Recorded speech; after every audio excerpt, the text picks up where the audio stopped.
पहलगाम हमले के 9 दिन पूरे हो चुके हैं और 9 दिन पूरे होने के बाद में भी देश के लोगों को साफ साफ कोई तस्वीर दिखाई नहीं दे रही है। और इस बीच में कुछ ऐसी तस्वीरें निकल करके सामने आती हैं जो तस्वीरें सवाल छोड़ जाती हैं।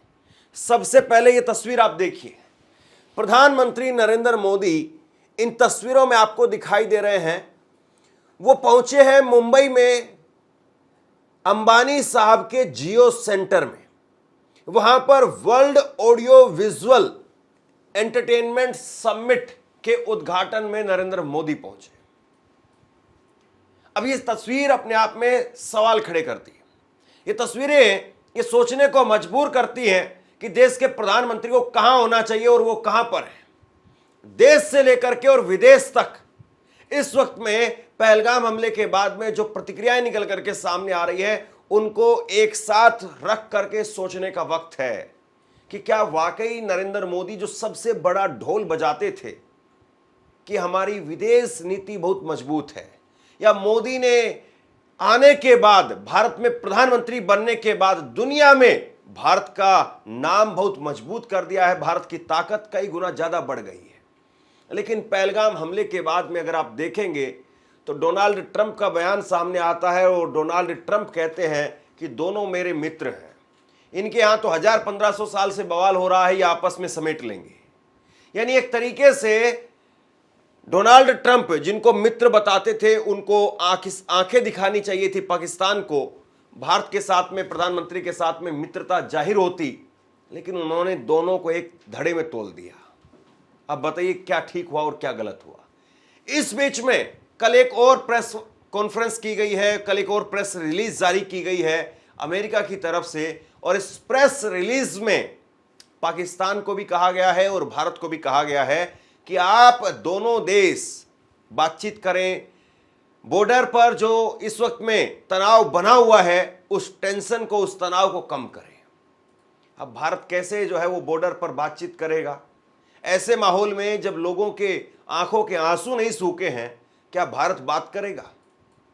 माहौल ऐसा तो दिखाई नहीं देता है, लेकिन फिर भी अमेरिका ऐसी बात कह रहा है।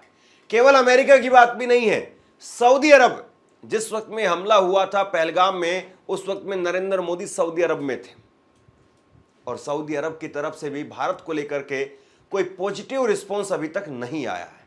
उल्टा यही कहा गया है कि बातचीत के जरिए तनाव को कम किया जाए। इसके साथ साथ यूरोपीय यूनियन अगर उनको भी देखें तो उनकी तरफ से भी यही कहा गया है कि आप अपने बॉर्डर्स पर जो टेंशन का माहौल इस वक्त में है, तनाव बना हुआ है, इस वक्त में एक ऐसा माहौल बना हुआ है कि कहीं पर कभी भी कुछ भी हो सकता है, ये माहौल ठीक नहीं है, इसको आप थोड़ा डाउन करिए। सवाल इस बात का है कि जब हम विदेश नीति की बात करते रहे और विदेश नीति के नाम पर नरेंद्र मोदी लगातार देश और दुनिया में अपना झंडा लहराते रहे, लेकिन असल में जब भारत पर एक बड़ी समस्या आई है, भारत पर एक बड़ा हमला किया गया, भारत के निर्दोष निहत्थे 26 लोगों को मौत के घाट उतार दिया गया, उस वक्त में तमाम दुनिया के अलग अलग बड़े देशों की तरफ से जो प्रतिक्रियाएं निकल करके सामने आ रही हैं, वो भारत के लिए कोई बहुत पॉजिटिव नहीं कही जा सकती है। नरेंद्र मोदी ने जरूर बिहार में कहा था, अंग्रेजी में भी कहा था, ताकि दुनिया भर के अलग अलग देशों तक नरेंद्र मोदी की भारत की प्रतिक्रिया जाए, इसलिए बाकायदा वो बिहार जाकर के वहां पर टेलीप्रॉम्प्टर से अंग्रेजी में भाषण देते हैं और अंग्रेजी में नरेंद्र मोदी के उस भाषण को काट करके अलग अलग जगह पर चलाया गया होगा, अलग अलग इंटरनेशनल चैनलों पर वो चला है, लेकिन वैसी प्रतिक्रिया निकल करके सामने नहीं आई। नरेंद्र मोदी ने कहा जरूर बिहार में पहुंच करके कि हम इस बार ऐसी कार्रवाई करेंगे कि कल्पना से भी बड़ी कार्रवाई होगी। तो ये जुमले, ये बातें अपने आप में बहुत कुछ कहते हैं साहब, लेकिन कार्रवाई असल में कितनी हो रही है? मिट्टी में मिला देंगे इस बार, बची कुची जमीन को भी मिट्टी में मिला देंगे और कल्पना से बड़ी कार्रवाई करेंगे। अभी तक 9 दिनों तक ऐसी कोई तस्वीर सामने नहीं आई है। सरकार की तरफ से प्रेस कॉन्फ्रेंस नहीं हुई है, सरकार ने स्पष्ट रूप से अभी साफ नहीं किया है कि किस तरह की कार्रवाई की जा सकती है। मिट्टी में मिला देंगे और कल्पना से बड़ी कार्रवाई के जरूर रैली के जरिए संदेश आए हैं। मैं बहुत स्पष्ट शब्दों में कहना चाहता हूं, जिन्होंने ये हमला किया है, उन आतंकियों को और इस हमले की साजिश रचने वालों को उनकी कल्पना से भी बड़ी सजा मिलेगी। एक तरफ सत्ताधारी पार्टी के नेता हैं, अमित शाह का भी आज बयान आया है, उस पर भी हम बात करेंगे, लेकिन उससे पहले आप तस्वीरें देखिए। राहुल गांधी जाते हैं कानपुर में राहुल गांधी पीड़ित परिवार से मिलते हैं और शुभम की पत्नी कहती है कि मेरे पति को शहीद का दर्जा दिया जाए। ये तस्वीरें अपने आप में बहुत कुछ कहती हैं, लेकिन सत्ताधारी पार्टी के नेता क्यों नदारद है, सवाल इस बात का भी है। अपने लिए मुझे कुछ नहीं चाहिए, मुझे सिर्फ शुभम के लिए शहीद का दर्जा चाहिए। और मैं सिर्फ शुभम क्यों, 26 जनवरी पे सबको होना चाहिए। देश के लिए उसने प्राण गए, रिस्पेक्ट चाहिए, सम्मान चाहिए, और वो आप दिला सकते हैं। आप सरकार से कह सकते हैं, माननीय प्रधानमंत्री से। प्रधानमंत्री को चिट्ठी लिख दूंगा और कहलवा भी दूंगा कि शहीद का दर्जा देना चाहिए। विपक्ष के नेता के तौर पर राहुल गांधी जाते हैं और पीड़ितों के साथ खड़े हो जाते हैं। वो हाथरस में भी जाते हैं, वो अलीगढ़ में भी जाते हैं, वो संभल भी जाने की कोशिश करते हैं और वो कानपुर भी पहुंच जाते हैं।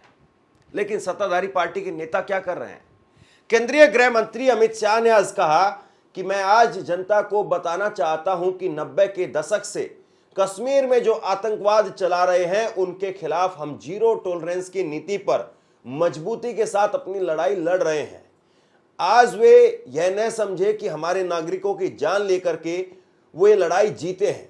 मैं सभी आतंक फैलाने वालों को कहना चाहता हूं कि यह लड़ाई का अंत नहीं है, यह एक मकाम है। एक एक व्यक्ति को चुन चुन करके इसका जवाब दिया जाएगा। और मैं आज पूरे देश की जनता को यह बताना चाहता हूं कि 90 के दशक से कश्मीर में जो आतंकवाद चला रहे हैं, उनके खिलाफ हमारे प्रधानमंत्री नरेंद्र मोदी जी का जीरो टॉलरेंस का नीति है। हम मजबूती के साथ अपनी लड़ाई लड़े हैं और आज वो ये न समझ ले कि हमारे 27 नागरिकों का जान लेकर ये लड़ाई जीते हो। मैं सभी आतंक फैलाने वालों को कहना चाहता हूं कि लड़ाई का अंत नहीं है, एक मकाम है। हर व्यक्ति को चुन चुन कर जवाब भी मिलेगा, जवाब भी लिया जाए। जवाब किस प्रकार का होगा और जवाब कब होगा और जवाब कैसे होगा, यह भी देश देख रहा है, इंतजार कर रहा है। आज एक और तस्वीर देखने को मिली और इस तस्वीर के जरिए वाकई एक अद्भुत कहानी, एक अद्भुत दृश्य देखने को मिला। हरियाणा के लेफ्टिनेंट विनय नरवाल, वो भी इस हमले में मारे गए, उनकी भी जान चली गई। लेकिन आज उनका बर्थडे था। 6 दिन पहले ही महज उनकी शादी हुई थी और 6 दिन बाद में जब वो हनीमून मनाने के लिए पहलगाम पहुंचे थे तो वहीं पर वो भी शिकार हो गए। लेकिन आज उनके पूरे परिवार ने रक्तदान शिविर का आयोजन किया और उनकी पत्नी ने कहा कि घटना के बाद में जिस तरह से मुस्लिम और कश्मीरियों के खिलाफ कुछ लोग बोल रहे हैं, वो नहीं होना चाहिए। We want just peace and only peace. हमें केवल न्याय और न्याय चाहिए। जिन लोगों ने गलत किया है उनको सजा मिलनी चाहिए। पूरे देश से अपील करना चाहती हूं कि विनय नरवाल के लिए प्रार्थना करें। मैं एक चीज और कहना चाहती हूं कि मुझे किसी से नफरत नहीं है। तो ये वो महिला कह रही है जो महज 6 दिन के अंदर ही अपनी जिंदगी की खुशियां वो खो चुकी है। I just want the entire nation to pray for him, that wherever he is, he's in good spirit, he's healthy, and he's at peace. That's the only thing that I want. There is one more thing that I want. I do not want any hatred towards anybody. This is what is happening. People going against Muslims or Kashmiris, we don't want this. We want peace and only peace. Of course we want justice. Of course the people that have done wrong with him should be punished. All of us are going to blood donate today. देश भर में लोगों के अंदर एक अजीब सी मायूसी है, एक अजीब सी खामोशी है। सिक्योरिटी को लेकर के बहुत सारे सवाल वो अभी भी अनसुलझे हैं। सरकार की तरफ से स्पष्ट तौर पर बहुत सारी बातें बताई नहीं गई है। यह सही है कि सरकारें समय लेती है और जब ऐसा कोई भी हमला होता है उसके बाद में अगर कोई बड़ा ऑपरेशन करना होता है तो सरकारें समय लेती है। सरकार वाकई समय ले रही है या समय को बिता रही है, इस बात को तो समय ही बताएगा। लेकिन नरेंद्र मोदी की वो बातें लोगों के कानों में गूंज रही है। लोग अभी भी उन बातों को अमल में लाते हुए देखना चाहते हैं। जब मोदी कह रहे थे कि कल्पना से भी बड़ी कार्रवाई होगी, इस बार बची कुची जमीन को भी मट्टी में मिला देंगे। मैं बहुत स्पष्ट शब्दों में कहना चाहता हूं, जिन्होंने ये हमला किया है उन आतंकियों को और इस हमले की साजिश रचने वालों को उनकी कल्पना से भी बड़ी सजा मिलेगी। जिस तरीके से पहलगाम हमले के बाद में सरकार पर सवाल खड़े हुए, उसके बावजूद पूरे विपक्ष ने सरकार का साथ दिया। पूरे विपक्ष ने कहा कि हम सरकार के साथ खड़े हैं, सरकार जो एक्शन लेना चाहती वो एक्शन ले। सर्वदलीय बैठक हुई, उस बैठक में प्रधानमंत्री नहीं पहुंचे। विपक्ष की तरफ से कहा गया, राहुल गांधी ने बाकायदा इसको लेकर के चिट्ठी लिखी कि आप संसद का एक दिन का विशेष सत्र बुलाइए, लेकिन सरकार उस पर भी तैयार नहीं हुई और अभी तक स्थिति साफ नहीं है। दूसरी तरफ जिस प्रकार का माहौल बनाया जा रहा है हिंदू मुसलमान के नाम पर, यह तो यकीन मानिए इस देश के लोगों की बहादुरी है। इस देश के लोगों को सलाम करना चाहिए कि कहीं पर कोई कंकर तक नहीं उछला। कश्मीर से लेकर के और कन्याकुमारी तक, गुजरात से लेकर के और मणिपुर तक लोग शांति के साथ में एक दूसरे के साथ खड़े रहे, लेकिन पूरी तैयारी की थी बहुत सारे लोगों ने। लेकिन अब यह कहा जा रहा है कि कास्ट सेंसस के जरिए क्या वाकई नरेंद्र मोदी ध्यान भटकाना चाहते हैं? क्या कास्ट सेंसस के सहारे मोदी पहलगाम के मुद्दे को ठंडे बस्ते में डालना चाहते हैं? कांग्रेस नेता जयराम रमेश, उन्होंने आज प्रेस कॉन्फ्रेंस की, कास्ट सेंसस पर बहुत सारी बातें सामने रखी कि सरकार कैसे अभी भी बचने का काम कर रही है और कांग्रेस ने किस तरीके से सरकार पर दबाव बनाया जिसकी वजह से कास्ट सेंसस हो पाई। लेकिन आज उन्होंने एक बड़ी बात कही। जयराम रमेश ने कहा कि जिस वक्त में पूरा देश शोक की लहर में है, जिस वक्त पूरा देश पाकिस्तान और पहलगाम के नाम पर कार्रवाई देखना चाहता है, वैसे में आप कास्ट सेंसस ले आए। एक साल पहले, ठीक एक साल पहले, जब प्रधानमंत्री हर एक टीवी चैनल को इंटरव्यू दे रहे थे, जब अपने आप को नॉन बायोलॉजिकल प्रधानमंत्री के रूप में पेश कर रहे थे, ये उन्हीं का शब्द है, मैं उनको याद दिलाना चाहता हूं। 28 अप्रैल को 2024 को वो कहते हैं कि जो लोग कास्ट सेंसस की बात करते हैं वो अर्बन नक्सल हैं। प्रधानमंत्री अर्बन नक्सल कब से बन गए? गृहमंत्री अर्बन नक्सल कब से बन गए? हम सोच रहे थे कि गृहमंत्री नक्सलवाद के खिलाफ ऑपरेशन कर रहे हैं सब जगह। गृहमंत्री भी अचानक अर्बन नक्सल बन गए, प्रधानमंत्री अर्बन नक्सल बन गए। ठीक एक साल पहले एक चैनल के इंटरव्यू में, और ये सब हमारे कागजात नहीं है, ये सब सबको उपलब्ध है, जो कास्ट सेंसस की मांग कर रहे हैं उनकी विचारधारा, उनकी सोच अर्बन नक्सल की सोच है। प्रधानमंत्री ये कहते हैं।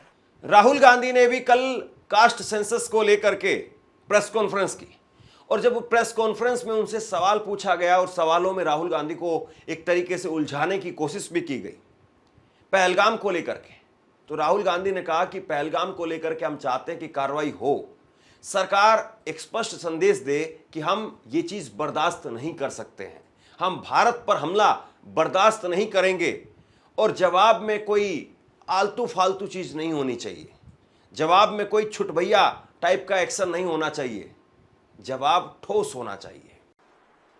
मैं इस पे कमेंट नहीं करना चाहता हूं ये कैसे हुआ। मैं सिर्फ ये कहना चाहता हूं कि जिन लोगों ने ये किया है, जो भी हैं, कहां भी हैं, they have to pay for this and they have to pay for it properly, not in some half-hearted way, ऐसे आलतू फालतू तरीके से नहीं। they have to pay for it properly कि इनको याद रहे कि हिंदुस्तान के साथ ये नहीं किया जा सकता है। हमने क्लियरली ऑपोजिशन की और सरकार की मीटिंग में क्लियर हमने लाइन दी है, यूनानिमस लाइन, कि जो हुआ है एक्सेप्टेबल नहीं है और पूरा का पूरा ऑपोजिशन 100% सपोर्ट सरकार को देगा और दे रहा है। नरेंद्र मोदी को एक्शन लेना है, एकदम एक्शन लेना है और पूरा का पूरा विपक्ष उनके साथ खड़ा है। जिन लोगों ने यह किया है, दे हैव टू पे द प्राइस फॉर दिस। कुल मिलाकर के 9 दिनों के बाद में भी बहुत हद तक स्थिति स्पष्ट नहीं है और ऐसे में अब सरकार पर सवाल उठने लगे हैं कि क्या वाकई सरकार जवाब देगी भी? क्यों आखिरकार अभी तक दुनिया भर में जिस तरीके के समर्थन जुटाया जाना चाहिए था उस तरह का समर्थन क्यों नहीं जुटा पाए हैं? बहुत सारे सवाल हैं। नरेंद्र मोदी अभी तक खामोशी की चादर ओढ़ करके बैठे हुए हैं। सरकार की तरफ से कोई और दूसरा नेता भी इस मुद्दे को लेकर के पर्टिकुलर खुली प्रेस कॉन्फ्रेंस नहीं कर रहा है। तो ऐसे में अफवाहें और मायूसी कितनी बढ़ती है आप अंदाजा लगा सकते हैं। बहरहाल अब सरकार इस मुद्दे पर सामने आकर के जवाब दे। देश एक्शन देख रहा है, एक्शन चाहता है, देश एक्शन होते हुए देखना चाहता है और देश ये भी देखना चाहता है कि हम इस बात को सुनिश्चित करें कि दोबारा से फिर से ऐसा कोई नापाक हमला भारत की सरजमी पर ना हो। लेकिन क्या वाकई उसको लेकर के कोई तैयारी चल भी रही है? सवाल ये भी है। आप क्या सोचते हैं नीचे कमेंट बॉक्स में लिख करके जरूर बताइए। इस वीडियो को शेयर कीजिए और इसी तरह की तमाम खबरों के लिए ऑनलाइन न्यूज़ इंडिया को सब्सक्राइब कीजिए। धन्यवाद।